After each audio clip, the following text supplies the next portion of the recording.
magic and religion, the Aeonar. When the Imperium occupied the area that is present-day Ferelden, they had two sites dedicated to magical experimentation at the extreme ends of the Imperial Highway. The southern one was the fortress of Ostergau, which looked out over the Qunari wilds. The northern one was Aeonar, although the exact location is now a secret known only to a handful of Templars. Whatever it was that Winter were trying to discover at Aeonar, the work was never completed. The fortress was overrun by disciples of Andraste upon hearing the news of her death. According to legend, it was a massacre, eerily silent, for the invaders caught the mages while all but one of them were in the Fade. The site was left structurally sound but spiritually damaged. Possibly because of this, the Chantry chose to put it to use as a prison. Accused Maleficarum and apostates are held in the confines of Aeonar. Those who have a powerful connection to the Fade, and particularly its demons, will inevitably attract something across the veil, making the guilty somewhat easier to tell from the innocent. From Afire, Circles and Templars, The History of Magic and the Chantry by Sister Petrine, Chantry Scholar. Culture and History, Denerim. When anyone in Ferelden speaks of going to the city, they inevitably mean Denerim. There is no other place in the kingdom which rivals it, not in size, population, wealth or importance.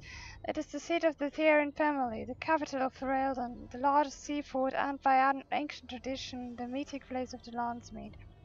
As well, Denerim was the birthplace of Andraste. One of them anyway, as several other sites claim to have been the prophet's early home, including Jada and Olay. The Chantry takes no stance on which side's claim is valid, but it is well known that Andraste was Ferelden by birth. When visiting the pilgrimage sites in Denerim, it is inadvisable to mention Jada at all. The city rests at the foot of the Dragon's Peak, a solitary mountain scarred by ancient lava flows. During Andraste's lifetime, it reputedly filled the sky with a great column of black ash and sent burning rock raining down as far away as the Free Marches, but it is now considered extinct. Some believe it merely sleeps and will again darken the sky with ash and fire when the last Ferelden king dies, but this is highly unlikely. From In Pursuit of Knowledge, Travels of a Chantry Scholar by Brother Jim, TV. Politics of Ferelden. To our neighbours, Ferelden seems utterly chaotic. Unlike other monarchies, power does not descend from our throne. Rather, it rises from the support of the freeholders.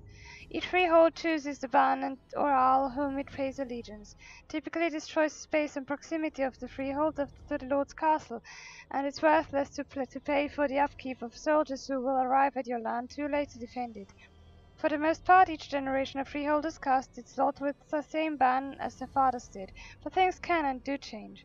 No formal oaths are sworn, and it is not unheard of, especially in the prickly central Banon, for bans to call freeholders away from their neighbours, a practice which inevitably begets feuds that last for ages. Terns arose from amongst the bands, war leaders who in antiquity had grown powerful enough to move the other bands to swear fealty to them. There were many Terns in the days of before King Caelenhad, but he succeeded in whittling them down to only two, Gwaran in the south, Hyavar in the north. These Terns still hold the oaths of bands and Arls, who they may call upon in the event of a war disaster, and similarly the Terns still hold responsibility for defending those sworn to them. The Arls were established by the Terns, given command of strategy fortresses that could not be overseen by the Terns themselves. Unlike the Terns, the Arls have no bands sworn to them and are simply somewhat more prestigious bands. The king is in essence the most powerful of the Terns. Although Denerim was originally the Ternin of the king, it has since been reduced to an Arling, and the king's domain is now all of Ferelden. But even the king's power must come from the bands. Nowhere is this more evident than during the Landsmeet, an annual council for which all the nobles of Ferelden gather, held for almost 3,000 years except odd interruptions during blights and invasions. The sight of a king asking for, and working to win, the support of lesser men is a source of constant wonder to foreign ambassadors. From Ferelden, Folklore and History by Sister Petrine, Chantry Scholar. Nevarra. The fourth time I attempted to cross the border into Nevarra from Olay was turned back by Chevaliers. I decided to take the more roundabout path. A ship back to Ferelden and then another to Nevarra. The outcome was more than worth the trouble. The whole country is filled with artistry, from the statues of heroes that litter the streets in even the meanest villages to the glittering golden college of Magi in Cumberland. Perhaps now nowhere is more astonishing than the vast necropolis outside Nevarra city. Unlike most other followers of Andraste, the Nevarrans do not burn their dead. Instead, they carefully preserve the bodies and seal them in elaborate tombs. Some of the wealthiest Nevarrans begin construction of their own tombs while quite young, and these become incredible palaces, complete with gardens, bathhouses, and ballrooms, utterly silent, kept only for the dead. From In Pursuit of Knowledge, to Travels of a Chantry Scholar with Brothergen TV. The Qunari. Anyone who travels far enough to the north will eventually encounter the Qunari.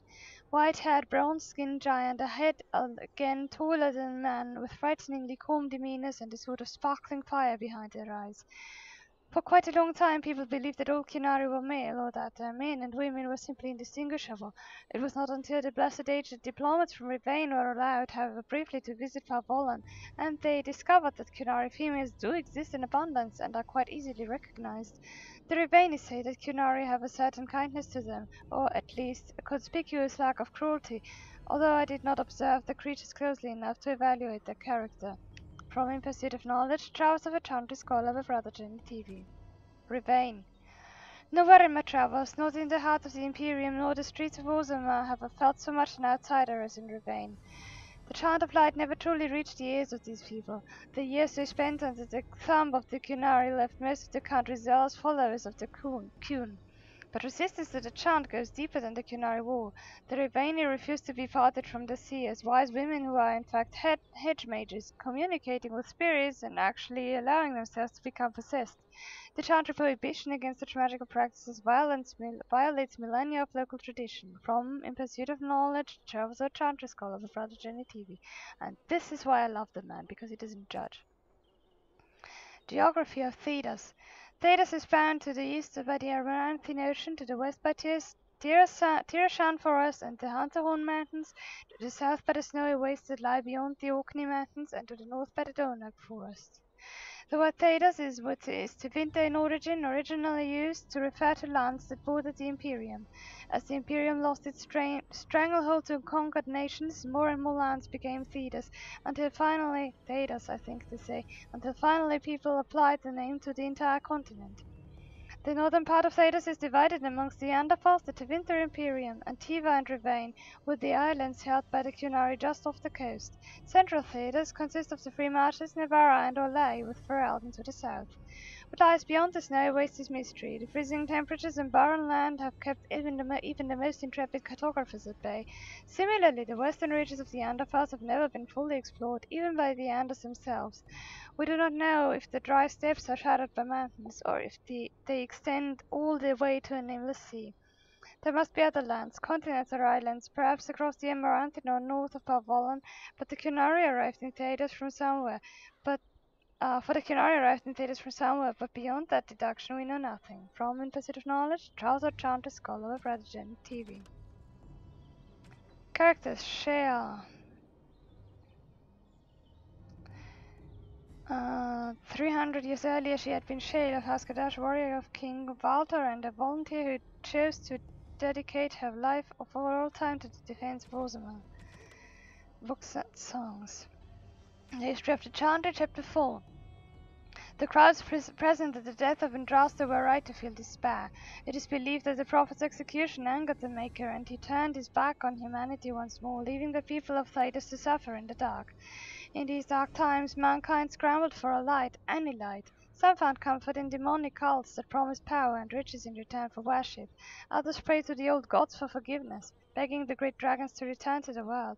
Still others fell so low as to worship the darkspawn, forming vile cults dedicated to the exaltation of evil in its purest form. It is said that the world wept as its people begged for a savior who would not come. Andraste's followers, however, did not abandon her teaching when she died. The cult of Andraste rescued her sacred ashes from the courtyard in Minrathous after her execution, stealing them away to a secret temple. The location of the temple has long been lost, but the ashes of Andraste served as a symbol of the enduring nature of the faith in the Maker, that humanity could earn the Maker's forgiveness despite his grievous insults to him. With time, the cult of Andraste spread and grew, and the chant of light took form. Sing this chant in the four corners of Thedas, it was said, and the world would gain the Maker's attention at last. As the chant of light spread, the cult of Andraste became known as the Andrastian Chantry. Those who converted to the Chantry's belief found it their mission to spread and trust his word. There were many converts, including powerful people in the Imperium and in the city-states of what is now Orlais. Such was the power of the Maker's word that the young King Draken undertook a series of exalted marches meant to unite the city-states and create an empire solely dedicated to the Maker's will. The Elysian Empire became the seat of the Chantry's power. The Grand Cathedral in Val Royeaux, the source for the movement that birthed the organized Chantry as we know it today. Draken, by then Emperor Draken I, created the Circle of Magi, the Order of Templars, and the Holy Office of the Divine. Many within the Chantry revere him nearly as equal with Andraste herself. The modern Chantry is a thing of faith and beauty, but is also a house of necessity, protecting Thedas from powerful forces that would do it harm. Where the Grey Wardens protect the world from the Blight, the Chantry protects mankind from itself. Most of all, the Chantry works to earn the Maker's forgiveness, so that one day he will return and transform the world into the paradise it was always meant to be. From Tales of the Destruction of Thedas by Brother Jenny TV, Chantry Scholar. The Noladar Anthology of Dwarven Poetry. The undead exhumed, born from the shallow's graves, mined from the living, by the Paragon named Car, 744 Storm. Do you like fried mush and nug? I do not like them, Mr. Cluck. I do not like fried mush and nug. Would you eat them on a rock? If you eat, you'll get a hug. I would not eat them on a rock. From you I would not want a hug. Then would you drink them from a jug? Come on, give them a chug. I would not drink them from a jug. I'd rather eat a slimy slug. Would you eat them with a bug? Would you share them with a thug? I would not share them with a thug. I would not eat them with a bug. Not for a hug, not on a rock, from a jug. I will not chug. Come on now, Mr. Clark. Are you on some kind of drug? Eat them in this hole I dug. Eat them. Just don't just shrug. I've had it, Mr. Clark. Down into that hole you dug. Down with the thug and the slug and the bug. By the Paragon Zeus, 212 glory. Ha ha! Yeah, sure. Never surrender. Dwarvish blood may be lukewarm, but vital as all. By Paragon Linka, 748 Storm. There once was a miner of Lyrium whose face looked like a perennium. The dead got him too, not much he could do. With a face like that, he was a shoo-in.